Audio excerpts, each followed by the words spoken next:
Bienvenue dans le débat. Ça se passe à Oakland, non loin de San Francisco et de la Silicon Valley. Ce procès qui met face à face les deux anciens partenaires devenus adversaires.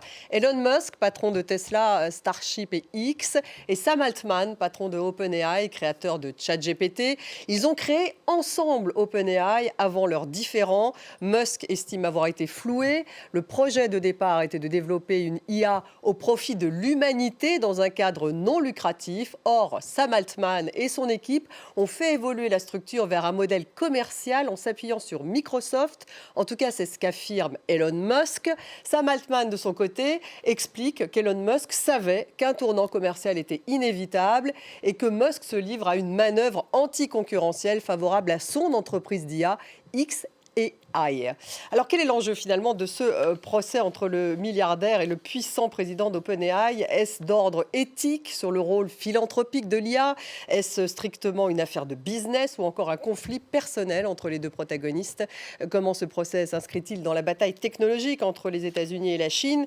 Et l'Europe, dans tout cela, assiste-t-elle impuissante à une guerre de titans? On va poser ces questions à mes invités. Gilles Babinet est avec nous. Bonsoir. Bonsoir. Entrepreneur, fondateur et président de la Mission Café IA, auteur d'un ouvrage qui sort dans quelques jours, à paraître donc le 5 mai prochain, Le péril IA, devenir des machines ou rester vivant, et c'est aux éditions Le Passeur.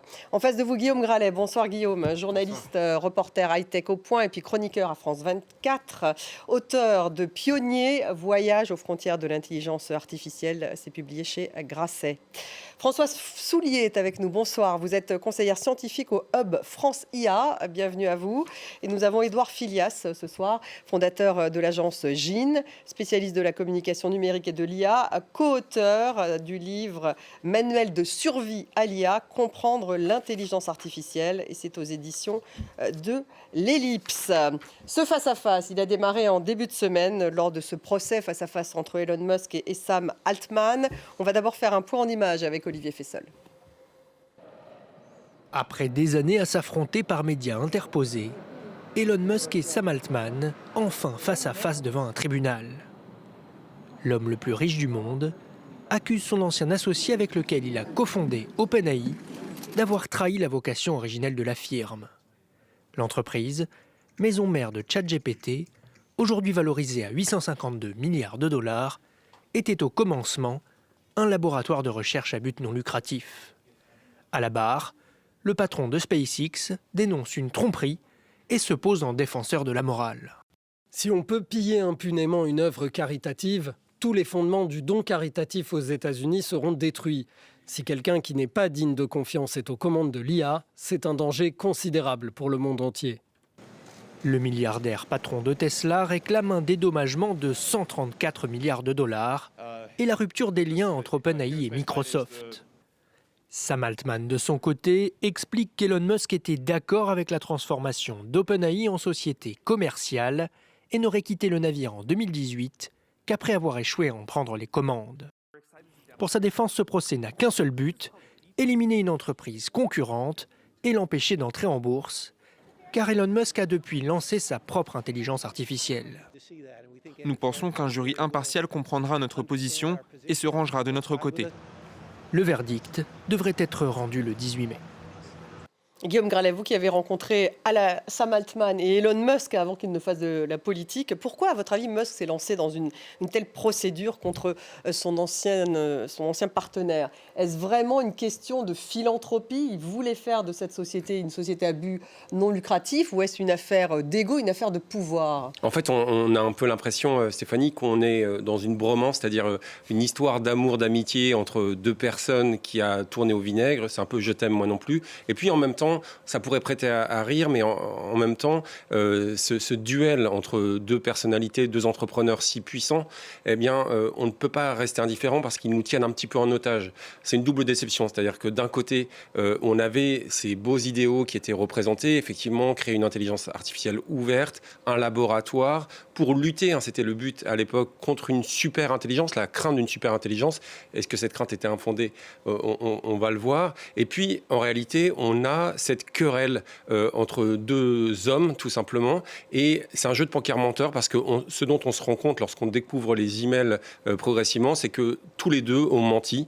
Elon Musk, qui joue un peu le beau rôle en disant Sam Altman n'a pas respecté la mission que nous étions tous confiés. En réalité, on se rend compte qu'Elon Musk a voulu racheter l'entreprise pour la fusionner avec Tesla en 2018.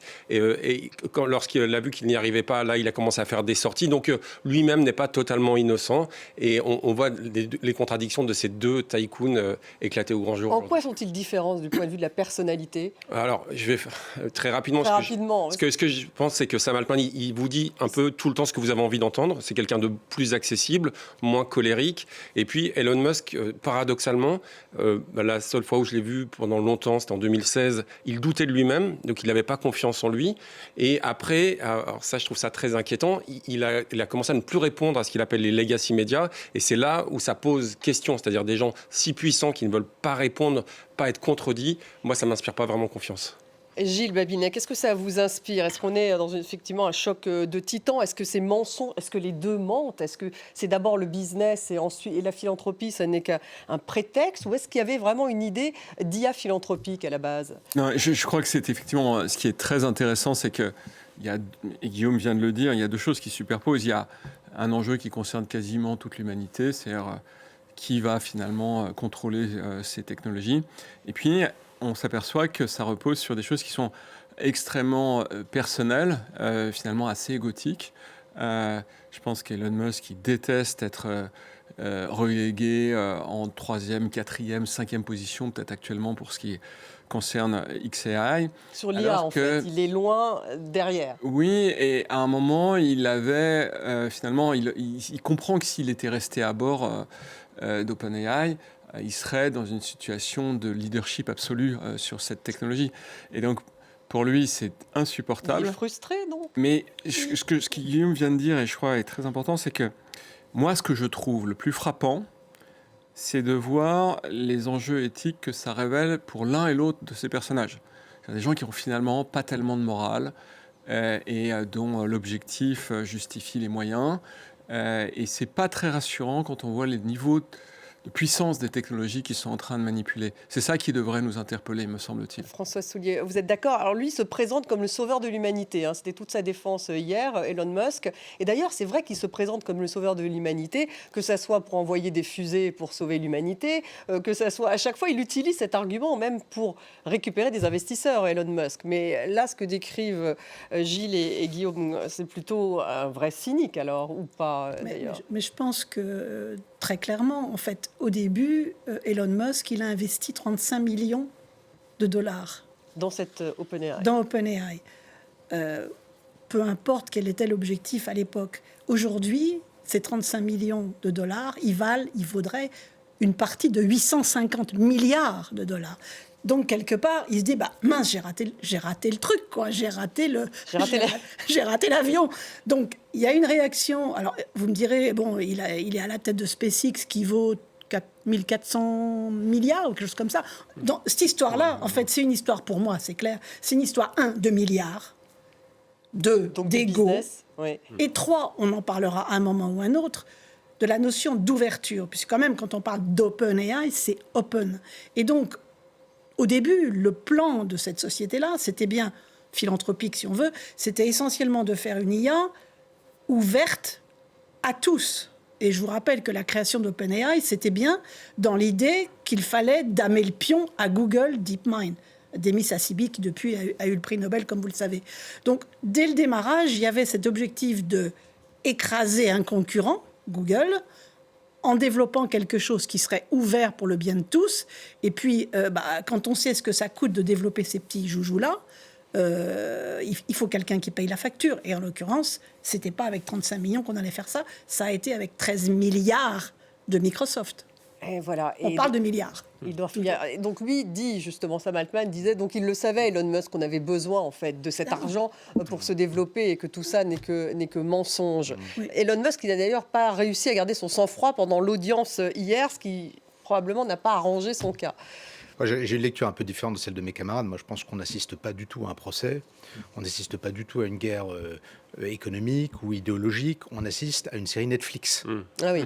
La technologie américaine, comme elle le sait si bien le faire depuis des années, met en scène le récit de sa propre controverse, qui nous délivre un message, c'est que ces gens sont extrêmement importants, qu'ils dirigent le monde et qu'ils l'amènent vers des destinées meilleures. Et en réalité, Musk et Altman sont les deux facettes d'un même visage, qui est notre technologie vaut très très cher.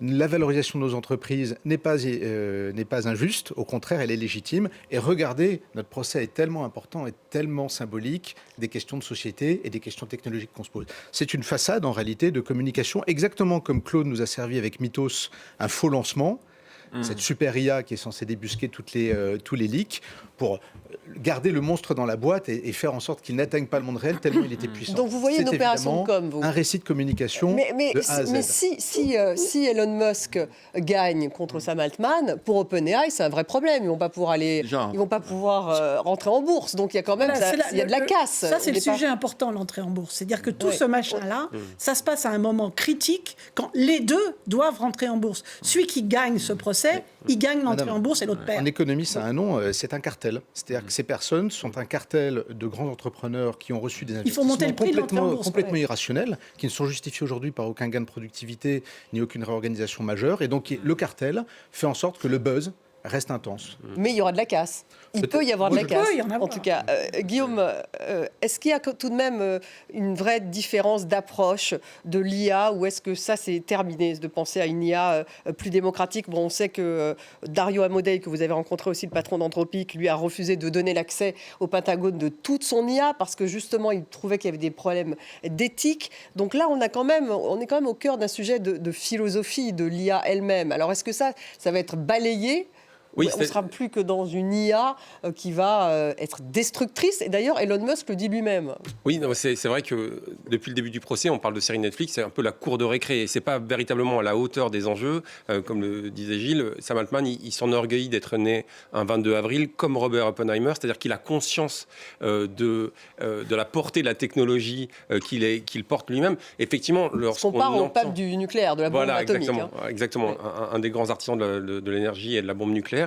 Et qu'il a regretté d'ailleurs, c'est ça qui est assez intéressant. Mais lorsqu'on écoute, en tout cas, les arguments de Dario Amodei, à qui on peut opposer d'être peut-être hypocrite, pas franc, d'aller trop dans le marketing, c'est quand même un autre niveau. C'est-à-dire que vous avez une personnalité qui fait référence à Norbert Wiener, qui a été le père de la cybernétique, qui en 1947 va écrire cet article absolument fondamental qui s'appelle « Un scientifique se rebelle » parce qu'il se rend compte que la technologie qu'il a lui-même mis au point en tant que mathématicien peut servir à l'armée.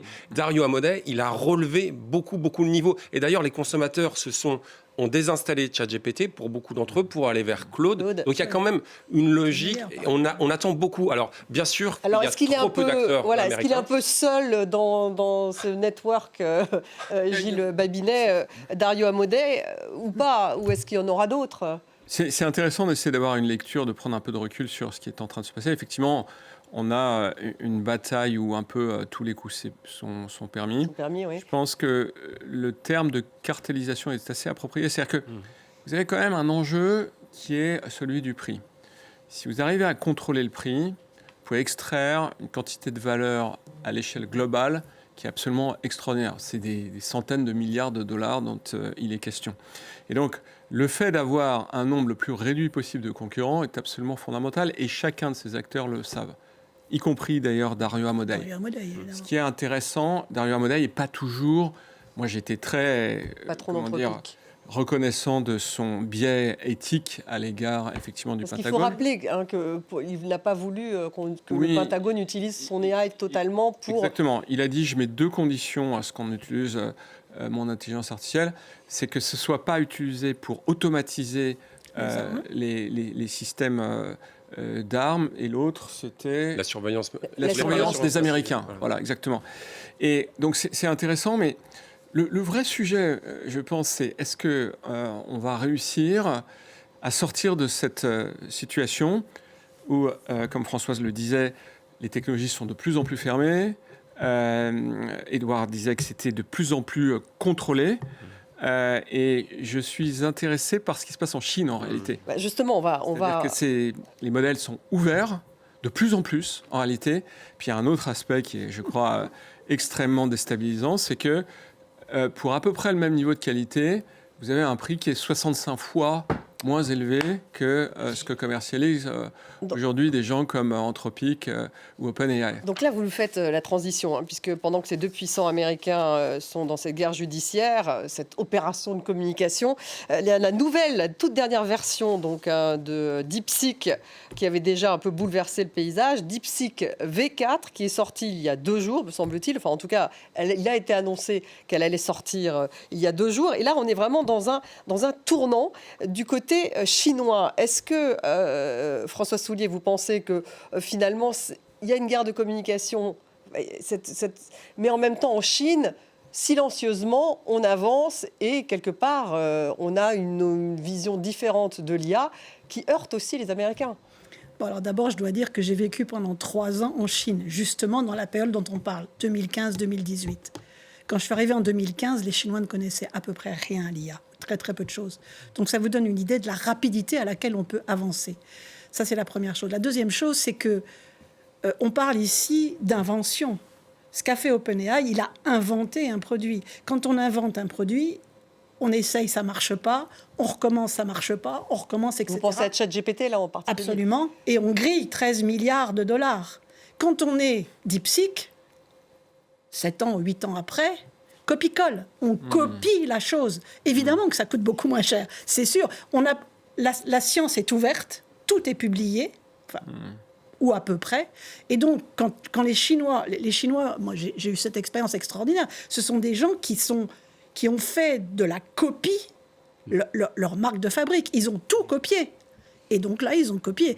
Maintenant, ils commencent à rajouter des innovations. Donc DeepSeek V4, effectivement, il commence à y avoir des innovations. Mais tout le début, quand on dit ça n'a pas coûté cher, ben non, évidemment, copier quelque chose qui existe déjà, où on n'a pas besoin de faire les essais-erreurs qui coûtent énormément d'argent dans ce petit jeu-là, ça va quand même beaucoup plus vite et beaucoup plus cheap. Donc là, ils apportent tout de même leur savoir-faire maintenant, les Chinois. Oui. Et ils ont des gens qui ont été formés maintenant.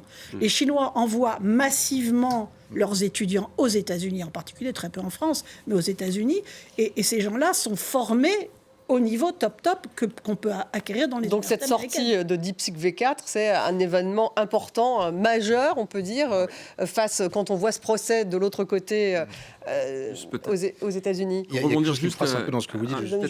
Un mot sur ce que vient de dire Françoise, c'est assez opportun, mais en 2017, Françoise a évoqué le fait que c'est le moment où ça a accéléré. Xi Jinping a fait l'annonce de son grand plan pour l'intelligence artificielle. Très précisément à l'été 2016, parce que moi, à l'automne 2016, j'avais tous mes étudiants qui voulaient faire de l'IA. Voilà, et il y a eu Lee Sedol qui se fait battre en 2016, etc. Voilà. C'est exactement ce moment-là. Le truc qui est intéressant, c'est que le papier fondateur des grands modèles, le papier sur les transformers, est sorti à cette époque-là, en 2017, fin 2017. Et en fait, il y a eu une attention. Il y a eu 2 acteurs qui ont eu de l'attention sur ce sujet. Il y a eu, à ma connaissance, les laboratoires de Tsinghua, donc qui sont à Pékin. Et il y a eu, dans le même temps, des gens de OpenAI qui existaient déjà, qui avaient été fondés quelques années auparavant. Donc là, Elon Musk, Sam Altman, ils étaient ensemble. Et voilà, exactement. Ils étaient ensemble. Et en fait, ce qui est intéressant, c'est qu'il y a eu 2 choix différents. Il y a eu un choix de refermer le modèle aux États-Unis et il y a eu un choix de l'ouvrir en Chine.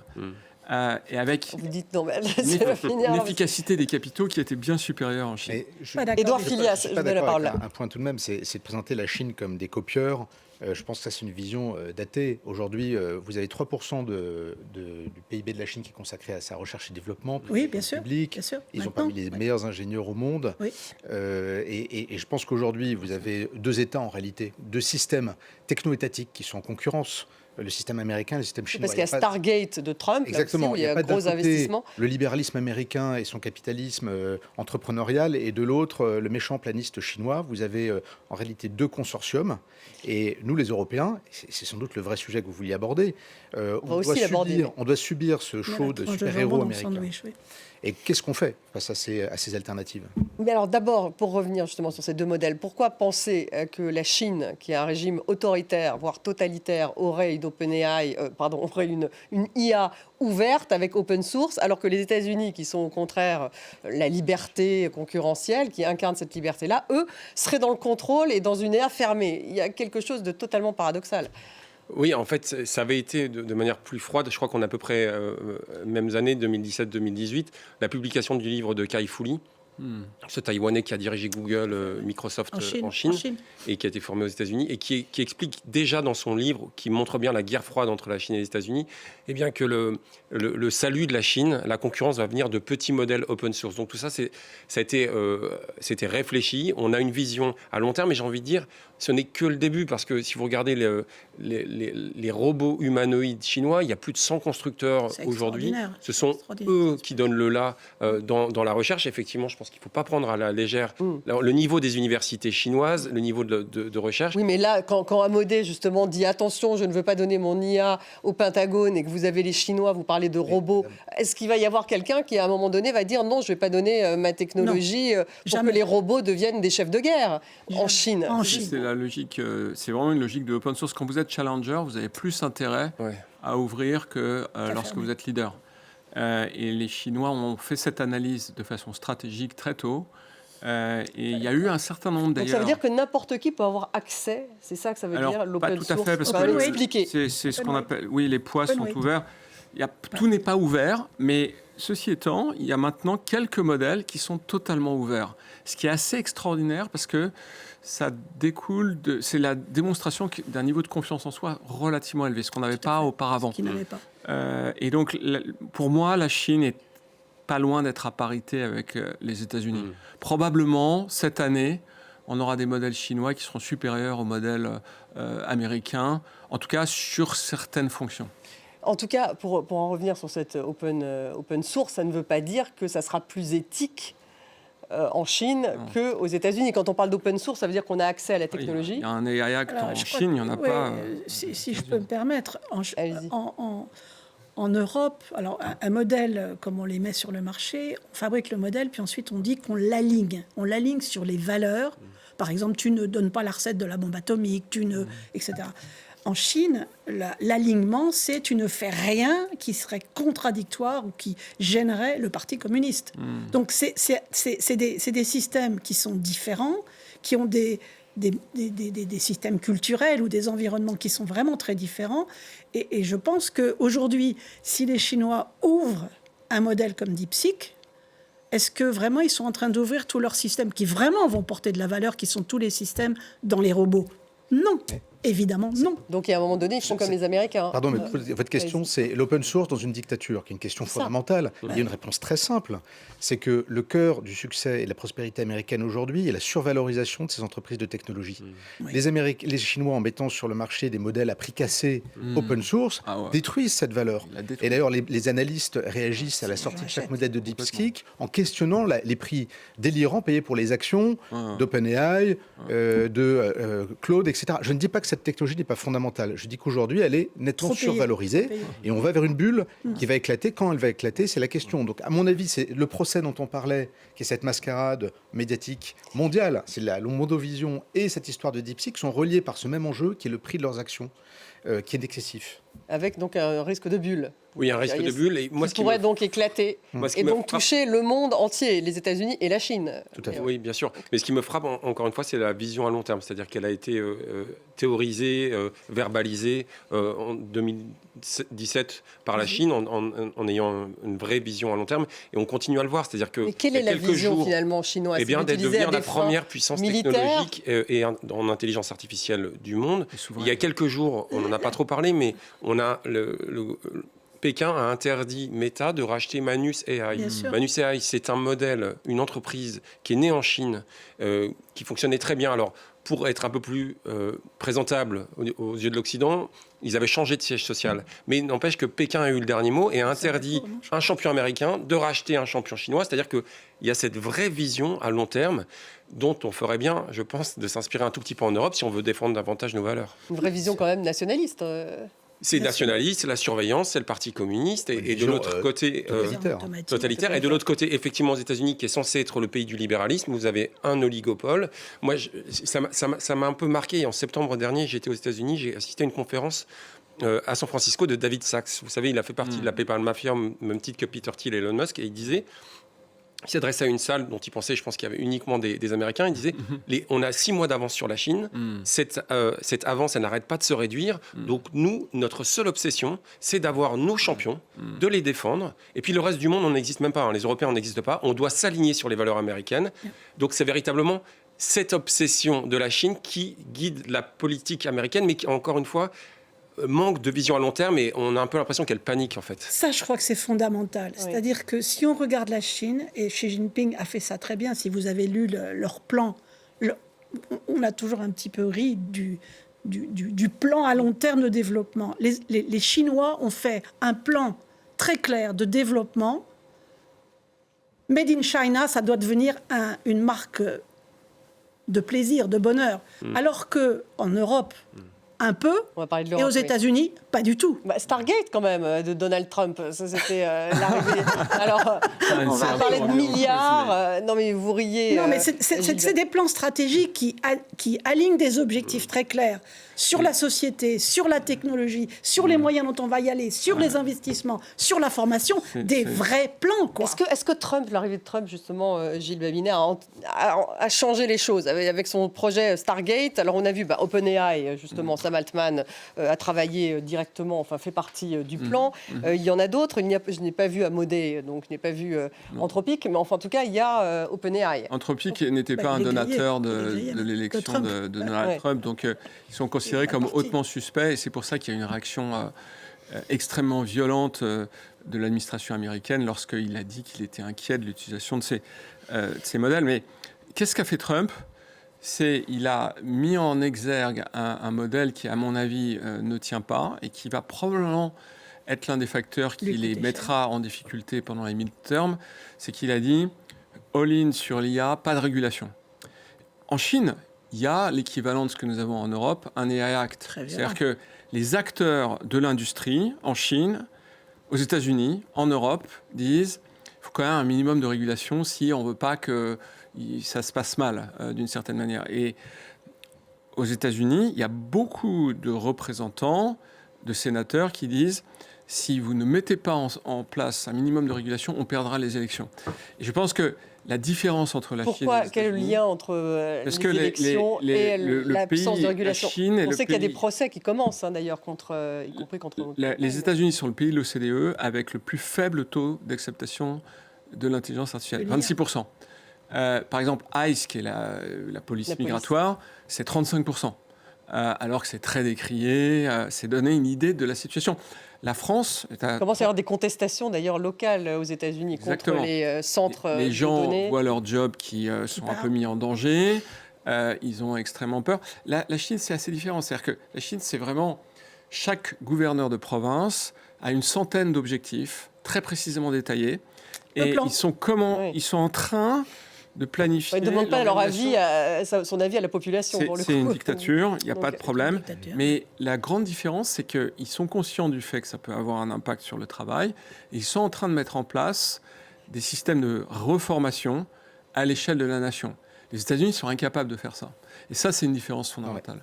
Je pense qu'il faut se rappeler que la Chine, quand même, a assigné à résidence sa population pendant le Moi, je Covid. l'ai dit, c'est une Ils ont un différence. système de social scoring qui est Orwell dans sa version la plus sombre. Et que je pense qu'il n'y a aucune façon d'envier leur système. Et je pense que le nôtre, qui est un système où on a de la régulation, mais rien d'autre. On n'a qu'un seul acteur de l'IA en Europe. On a Mistral. C'est le seul majeur. Alors, on a quelques startups dans le quantique, on a ici ou là quelques universités au top niveau, on a l'AI Act, on a la RGPD, on a la CNIL, la CNIL qui est l'empêcheuse de tourner en rond numéro 1. Et là, je pense que je ne suis pas d'accord avec Gilles. Je pense que notre problème à nous, ce n'est pas la régulation. Notre problème, c'est de faire naître un écosystème alternatif pour ne pas être dans les mains des Mais la décideurs régulation qui américains. existe étouffe ce futur Mais bien écosystème. sûr. Vous, c'est ce que vous dites. Vous ne pouvez pas nourrir l'IA. Réponse. Vous ne pouvez pas nourrir l'IA sans les données. Et les données en Europe ne sont pas accessibles pour des raisons réglementaires, pour des raisons légales, pour des raisons d'accès, parce qu'en fait, on a voulu prioriser la protection des données avant de se concentrer sur l'essentiel, qui était notre souveraineté numérique.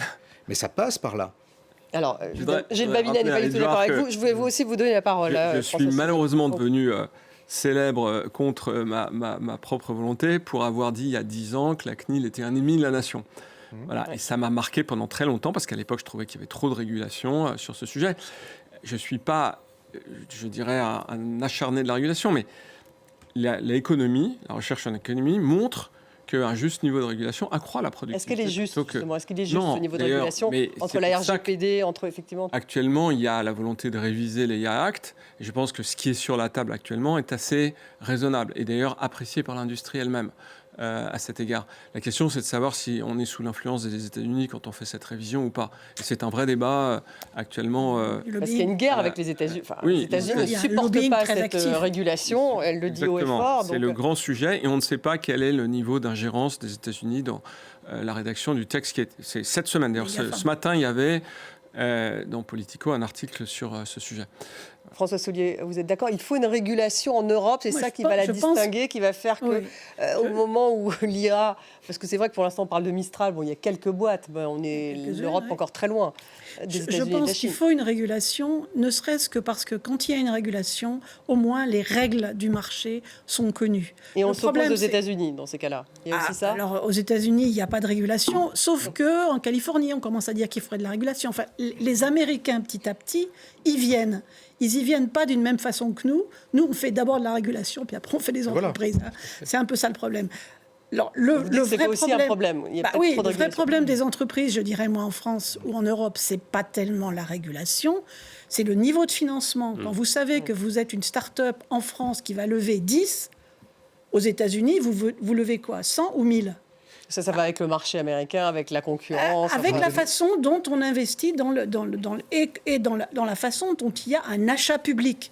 Aux États-Unis, il y a quelque chose qui est d'un genre Small Business Act, où les achats gouvernementaux doivent passer en partie largement. Une procédure européenne pour justement parler de commandes publiques. On n'y est pas, on en est loin. Mais madame, pour que une fois au pouvoir, un ministre décide de remplacer les logiciels qui servent à faire fonctionner son ministère par des solutions européennes, je pense à la ministère de l'Intérieur, je pense à la Justice, qui sont d'ailleurs régulièrement piratées, ce qui est vraiment le manifeste de notre perte de contrôle. Encore faudrait-il qu'il y ait des solutions européennes alternatives, des LLM, et pas que Mistral. Et aujourd'hui, cet écosystème, en fait, pour réguler, il faut quelque chose à réguler. C'est simple comme idée. On n'a rien à réguler, on n'a que de la paperasserie. Le commissaire Breton nous a vendu beaucoup d'initiatives en la matière, mais peu de choses concrètes. On vient de faire une cartographie au Hub France IA, dans lequel il y a 1000 entreprises 1200. IA. D'accord, qui font de l'IA. Donc, il ne faut pas dire qu'il n'y a pas d'écosystème. Il y en a un. Le problème, c'est de l'aider à grandir. C'est ça le problème. 1900 aux États-Unis, par comparaison. 1900 aux États-Unis. Donc, on n'est pas loin. Et la progression, en pourcentage de progression, on va beaucoup plus différence vite de taille, donc j'imagine. Ah oui, on n'est pas dans Guillaume Gralet. Très rapidement, moi je trouve ça super qu'on ait une régulation des valeurs. Si on revient aux deux acteurs clés de la série Netflix qu'on est en train de voir, Elon Musk, qui pense qu'il faut le salut de l'humanité, c'est d'aller sur une autre planète. Et Sam Altman, que vous pourrez retrouver sur un billet qui s'appelle The Merge, il considère que l'IA va être tellement puissante, à tel point qu'il considère que ça devient une religion, qu'il va falloir... Lui, il a donné de l'argent pour qu'un jour, son cerveau, via le projet Nectom, puisse être revivre sur un humanoïde. Moi, je ne veux pas trop de ces valeurs.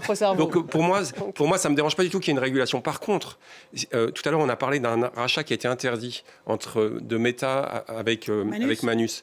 Il y a eu un autre achat qui s'est passé ces derniers jours, personne n'en a parlé, c'est Cohere, une société américaine qui est en train de mettre la main sur Aleph Alpha, qui a longtemps été considéré comme le Mistral allemand. C'est-à-dire que non seulement les entreprises européennes n'ont pas assez de financement, elles ne bénéficient pas de la priorité des dépenses publiques. Ça devrait être la moindre des choses lorsqu'on fait des achats publics, de faire confiance à nos talents, notre excellence scientifique, et puis on laisse partir les joyaux.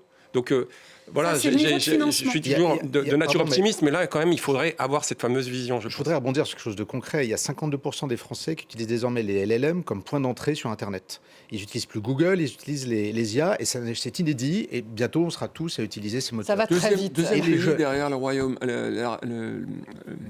les Émirats. Et on est en train de parler de nos enfants. C'est-à-dire que c'est les ados, c'est les jeunes qui utilisent aujourd'hui l'IA pour chercher de l'info et avoir des réponses aux questions qui se posent. Est-ce qu'on peut laisser ces technologies dans les mains des fous dont nous parlons tous, des Howard Hughes de l'époque? Moi, je ne crois pas. Je pense qu'il s'agit de se rebeller pour des raisons existentielles, à savoir qu'est-ce qu'on met dans nos cerveaux et qu'est-ce qu'on met dans le cerveau de nos enfants. C'est rien d'autre que ça. Et cette mascarade Netflix, j'en parle avec humour, mais en réalité, elle est sinistre. Elle est inquiétante. Parce qu'elle nous détourne de notre responsabilité et du contrôle qu'on doit reprendre sur nos vies. Ouais, Gilles Babinet, justement, est-ce qu'il peut y avoir, parce que bon, il y a le rapport Draghi qu'on recite à chaque fois, il n'y a toujours pas de marché européen financier, ça explique aussi ces problèmes de financement. Ça avance vraiment pas assez vite. Ça avance pas assez Donc sur la régulation, oui, ça avançait plus vite. C'est 13% du rapport Draghi, parce que en fait... 13% du rapport Draghi. du rapport Draghi. Et en fait, maintenant, il faut prendre des décisions de fond. Il y a deux choses qui sont fondamentales. L'unification des marchés financiers, ça libère 10 000 milliards de dollars. Enfin, on voit bien que c'est l'Arlésienne, cette unification des marchés financiers, c'est si complexe. Vous voulez, dans chaque pays, vous avez des gens qui s'opposent à ça, en particulier en France. Est-ce qu'il n'y a pas autre chose qui pourrait passer plus vite?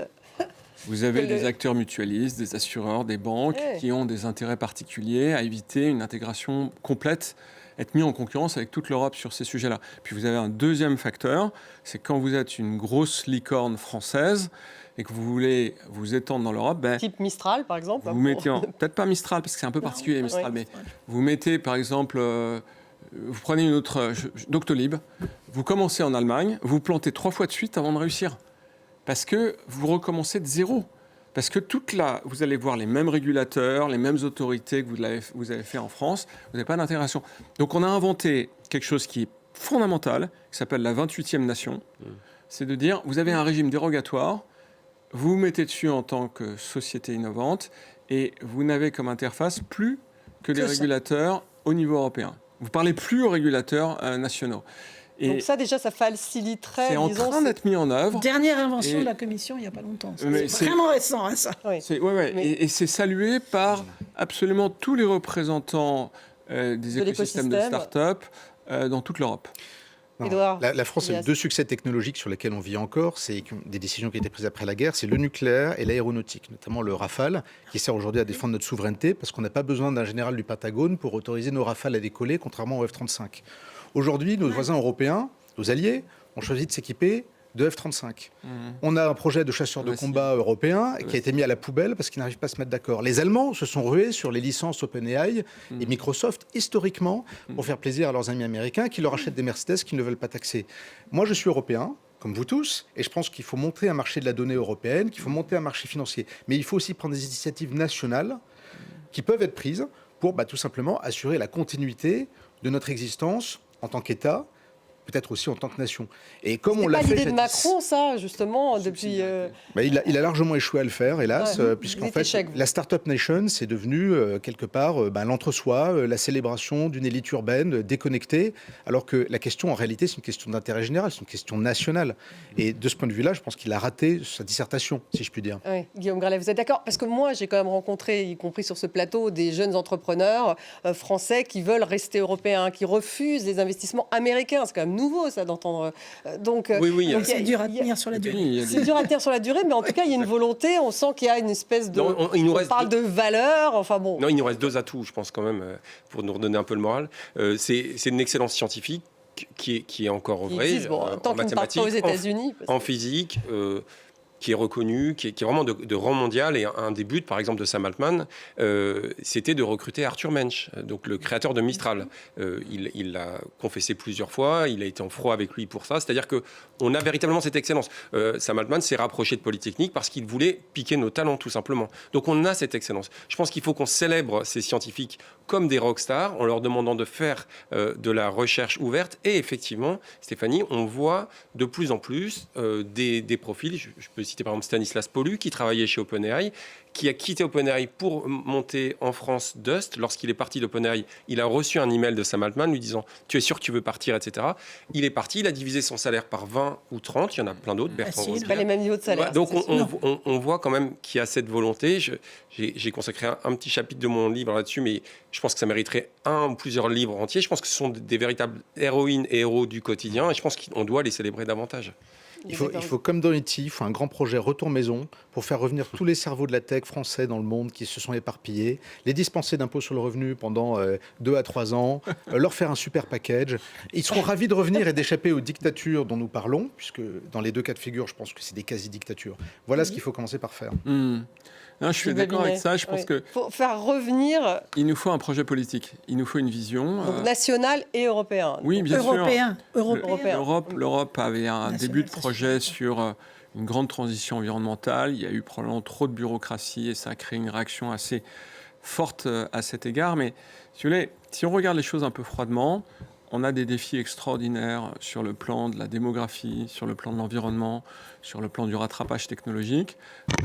Ça peut se traduire en un projet politique. Ça peut se traduire en un projet politique qui est un projet inclusif. Moi, je suis très inquiet de ce que j'observe aux États-Unis. Je pense que cette nation est en récession morale de façon extrêmement marquée.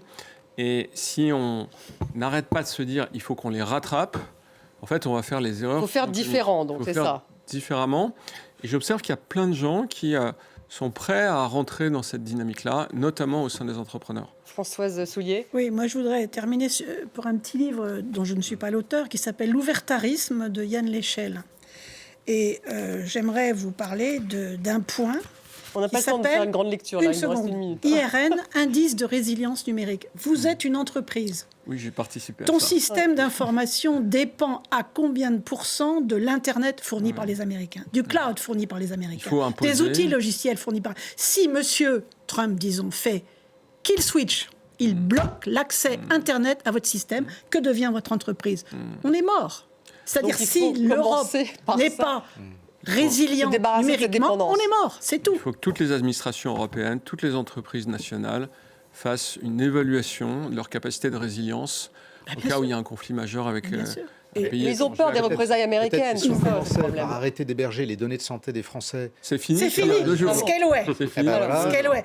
Ça me semble où d'ailleurs Yann a travaillé. De faire confiance aux hébergeurs européens et aux normes qui sont mises en place par l'ANSSI, comme Sectum Cloud, pour héberger les données stratégiques de l'État et de cesser de faire appel à des consortiums, parce qu'ils reviennent à travers des consortiums. Les entreprises américaines, ils se mettent avec des entreprises européennes pour passer sous la... Il faut absolument reprendre le contrôle de notre hébergement. Guillaume Gralet, on n'a plus le temps. Non, mais pas 30 mieux. secondes. C'est très bien résumé. Je pense qu'il faut essayer un jour, est-ce qu'on aura un procès entre deux géants européens, français ou européens. Voilà. Un Allemand, un Français. On peut avoir plus d'imagination. À la place de Sam Altman et Elon Musk. Voilà. Je pense qu'on a encore une fois des Françaises, des Européennes et des Européens au niveau scientifique qui doivent être davantage connus, qu'on doit davantage encourager. Merci Guillaume Gralet et Édouard Filias. Merci d'avoir été là. François Soulier et Gilles Babinet. Merci de nous avoir suivis. Vous retrouvez l'émission sur YouTube et sur les réseaux sociaux.